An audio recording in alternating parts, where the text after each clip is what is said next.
Assalamualaikum warahmatullahi wabarakatuh. Saudara-saudara, akhir-akhir ini kaum muslimin sedunia dikejutkan dengan peristiwa yang terjadi di Perancis. Semua orang barangkali sudah mengetahui bahwa kejadian itu memang tidak mungkin terjadi secara mendadak, tetapi itu suatu hal yang sudah direncanakan. Kenapa mereka memilih peristiwa itu menjelang 12 Rabiul Awal. 12 Rabiul Awal ditandai dengan kelahiran Nabi Muhammad SAW. Ini pasti ada sebuah rencana. Ya. Jadi seorang guru melecehkan Nabi kaum muslimin sedunia. Ya.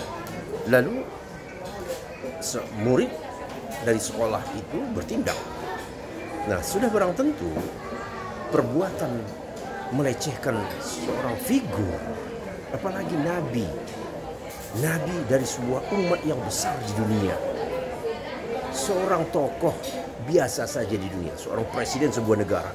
Bagaimana kalau dihina, dinista, caci maki, ya, dijelek-jelekan, pasti berhadapan dengan hukum. Tetapi seorang nabi dihina, dicemooh melalui karikatur, melalui film, melalui video, melalui apa saja dengan alasan kebebasan berekspresi. Tentu ini adalah sebuah sikap yang tercela dan terkutuk. Ya, kalau kamu bisa menghukum atau mengadili seorang penista atau pencaci kepala negara, bagaimana dengan mencaci seorang tokoh figur umat yang begitu besar di dunia ini? Jadi tidak bisa ditafsirkan kejadian yang ada di Prancis ini hanya sebagai kebebasan berekspresi. Jadi ketika ada sebuah reaksi dari sebuah tindakan itu, di mana seorang anak muda mengambil tindakan, ya, sampai artinya melakukan pembunuhan terhadap guru tadi, tindakan anak muda ini tidak bisa dicela, tidak bisa dikutuk. Karena itu adalah luapan dari emosi keimanan. Seorang mukmin ketika mendengar nabinya dihina, diejek, dicela, dinista, pasti emosi keimanannya akan bangun. Dia akan melawan, dia akan membela.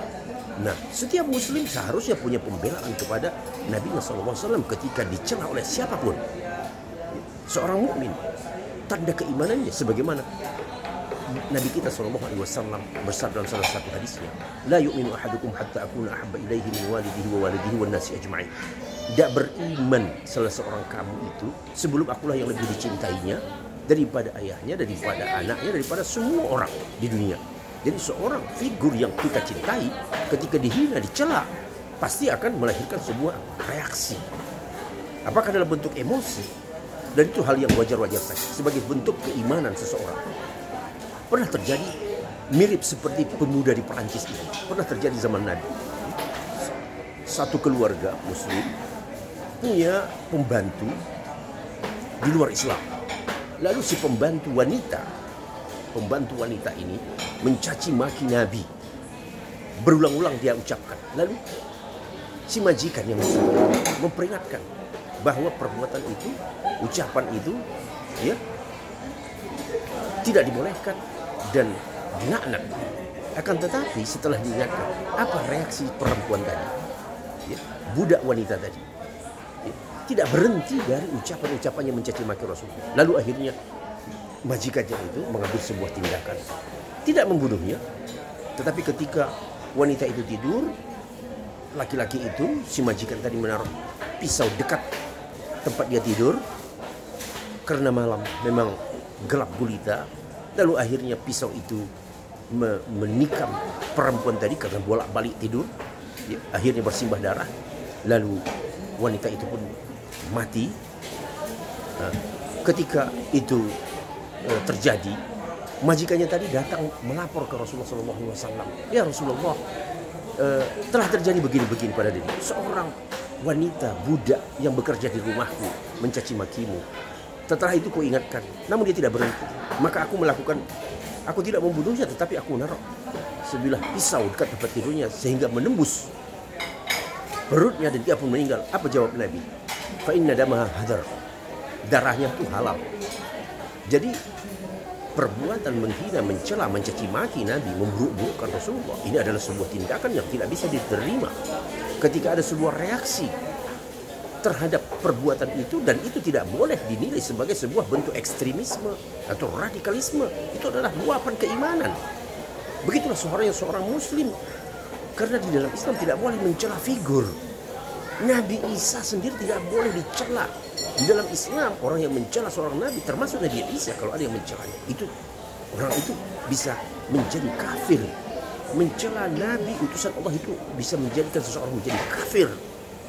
Jadi Islam tidak pandang bulu siapapun nabinya, itu tidak boleh dicela, karena mereka ini sebenarnya adalah utusan-utusan Allah Subhanahu wa taala. Jadi mereka itu harus dimuliakan, dihormati, apalagi Muhammad SAW. Jadi peristiwa kejadian di Prancis itu yang melahirkan sebuah tindakan reaksi dari seorang anak muda.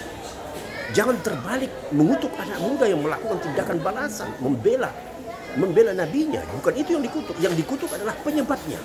Apa penyebabnya? Seorang guru yang harusnya berpenampilan berakhlak, beretika, menghormati figur, tetapi mencela, mengejek, menghinakan seorang nabi. Dan ini adalah sebuah tindakan yang tak beradab. Akan tetapi Presiden Prancis sendiri justru membela ya, guru yang telah menghina Rasulullah SAW. Dan begitu juga tindakan yang dilakukan oleh beberapa warga Prancis terhadap wanita-wanita muslimah yang berjilbab, menendang mereka di jalan, memukul mereka, ya, dan itu viral. Maka ini adalah sebuah perbuatan yang harus kita tolak dan harus kita tunjukkan kebencian kita kepada mereka. Salah satunya apa yang dilakukan sekarang ini oleh dunia Arab, yaitu memboikot produk barang-barang Prancis. Dan itu juga bisa kita lakukan di negeri kita masing-masing agar mereka bisa mendapatkan pelajaran dari perbuatan itu dan tidak mengulangi perbuatan yang terkutuk, mengejek, menista seorang nabi, apalagi Rasulullah SAW yang sangat kita cintai. Dari saya Daud Rasid, Assalamualaikum warahmatullahi wabarakatuh.